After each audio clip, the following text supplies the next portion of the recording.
Nag-iisip ka ba o naghahanap ka ba ng pwedeng pagkakitaan na mura ang sangkap at madaling lutuin? Isa tong pagkain kakanin na madalas nating minemeryenda noon kapag may naglalako. Ang tawag dito ay buchi. Hello mga manay, welcome sa ating kusina at ngayong araw samahan niyo ko dahil magluluto tayo ng buchi munggo na pwedeng-pwede niyong pagkakitaan. Madali lang tong sundan at yung mga sangkap na gagamitin natin ay madali lang din hanapin. Kaya naman tara, umpisahan na natin. Kailangan lang natin dito ng 1 cup na hinugasan ng munggo beans. Then, kailangan natin tong lagyan ng tubig ng 3 to 5 cups hanggang sa mapalambot natin. At kapag ito'y napalambot na, saka tayo maglalagay ng 1 cup ng brown sugar. Haluin natin ng maigi hanggang sa ito ay maglapot o maging paste at pwede nating ipalaman sa ating buchi. Kailangan katamtaman lang ang apoy para maiwasan na masunog. Kapag ganito na ay pwede nang hanguin, ilagay sa lagayan at palamigin lang natin. So, diretso naman tayo sa ating pangalawang step. Meron tayo ditong nilagang 2 pirasong katamtaman ng laki na patatas. Pwede kayong gumamit ng kamote kung meron kayo nun. Kung wala naman doon sa dalawa kong nabanggit, ay pwede kayong gumamit ng potato starch. 1/3 cup ang inyong gamitin para dito sa ating lulutuin. Imamash lang natin to gaya ng ginagawa ko, durugin ng maigi. Then kapag katapos madurog ay iset aside natin. Gagawa naman tayo ng ating dough ng ating buchi. Meron tayong 2 cups ng ating glutinous rice flour. Ngayon maglalagay din tayo dito ng 1 cup ng rice flour para po makaiwas tayo sa sobrang kunat kapag lumalamig na yung ating buchi. Nakakatulong yon para kahit malamig, napakaganda pa rin ang texture ng ating kakanin.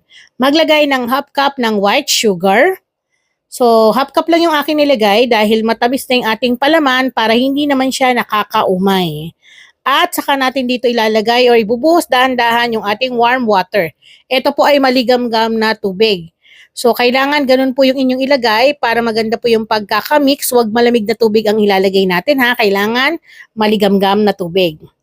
Paunti-unti po ang paglagay, wag pong ilahat kagad dahil hindi po pare-parehas ng ating nabibili na glutinous rice flour at rice flour ay malakas sa tubig kumain para po makuha natin yung tamang kunat ng ating dough para sa ating buchi. At dito nga gamit ang ating kamay, kailangan na natin itong masahin para mas ma-mix ng maigi itong ating dough ng ating kakanin. So hindi natin kailangan na ito na sobrang lambot o sobrang basa. Kailangan ay katamtaman lamang kaya kailangan ay iwasan ng pagbuhos kagad ng tubig.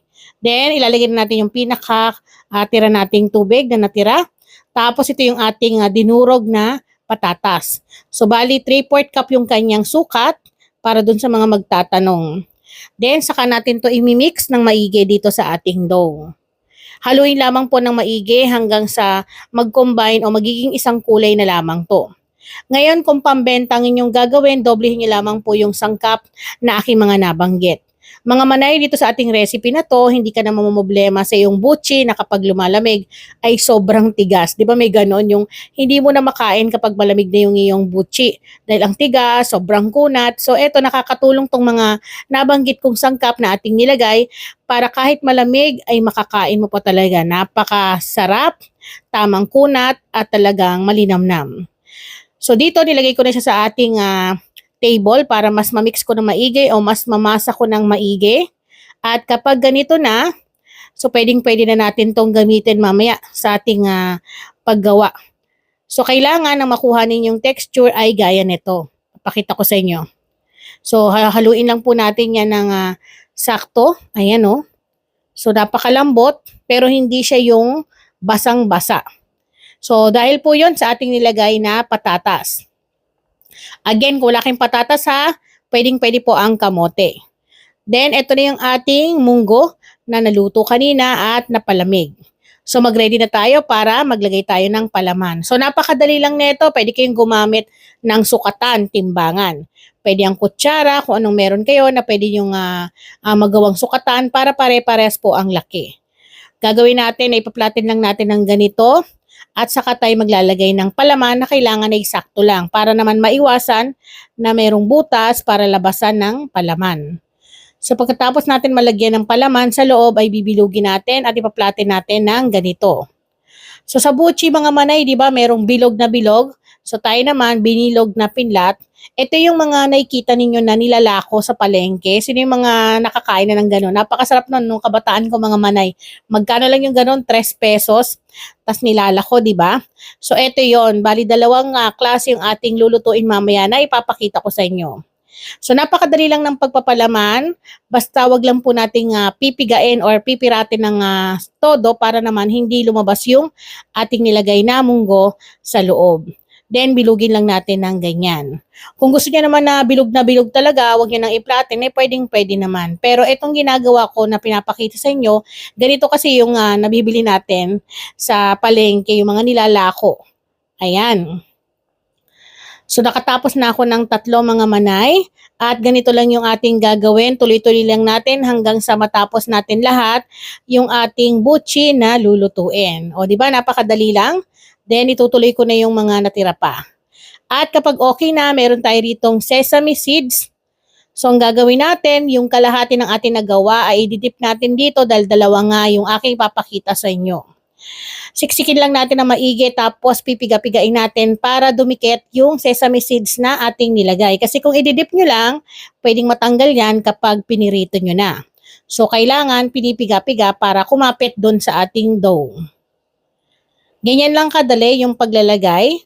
Or kung ayaw nyo naman, kahit wala naman ito ay pwede naman. So ginagawa natin to lalo na sa mga ayaw ng sobrang tamis yung kanilang butchi. Ngayon kapag okay na, ay pwede na natin tong lutuin. So bali dalawang klaseng papakita ko sa inyo. Meron tayong 8 piraso na ilalagyan natin ng sugar coating at yung ating binalutan ng sesame seeds.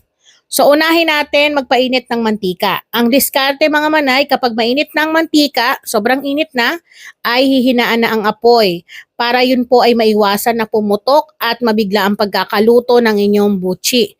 Kasi kung sobrang lakas ng apoy, may tendency na mag-crack yan sa ibabaw, tapos hilaw pa yung inyong butchi, sunog na yung coated ng inyong sesame seed. Malalaman nyo naman kapag malapit ng maluto yan, lumulutang na po yan isa-isa, parang palitaw lang. Then kapag ganun na, ay dahan-dahan natin yan babaligtarin ng maigi para maluto naman yung kabilang side. So hindi natin to kailangan i-golden brown ng todong-todo dahil yan po ay luto na yung ating palaman sa loob at luto na yung dough natin kapag lumulutang na. So pwede na natin yang hanguin. Basta tandaan kapag mainit na ang mantika, katamtaman na lamang po ang apoy, wag na pong lalakasan.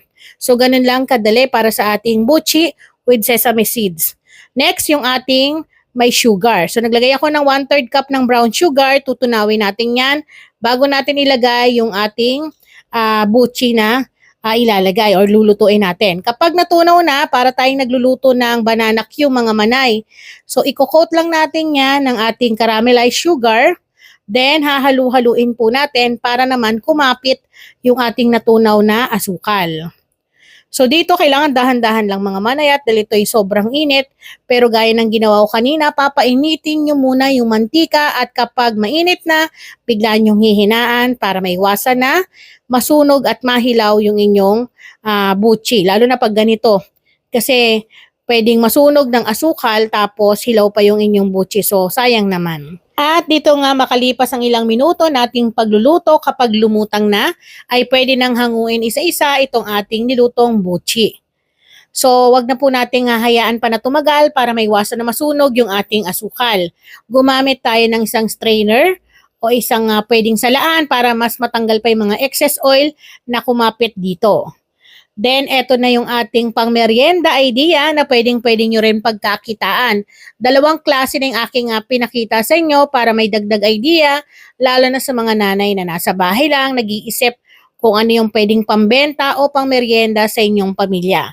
Dahil sa halagang wala pang 200 pesos, ay pwedeng ka nang makapag-umpisa na makapagluto ng butchi na pwedeng-pwede mong pagkakitaan. So dito sa aking recipe na naituro sa inyo mga manay, masasabi ko na kahit ilang oras tong nakalipas na naluto, ay hindi ito yung sobrang kunat at sobrang tigas. Dahil sa ating mga nilagay na sangkap na makakatulong para mas maging masarap at talagang kaya-ayang kainin ang ating nakasanayang butchi na meriendang pang Pinoy. So ayan mga manay, muli ako po ang inyong madiskating nanay. Sana po ay subukan nyo na to at I'm sure na magugustuhan din ng inyong pamilya. Magkita-kita po ulit tayo sa susunod. Tara, kain po tayo!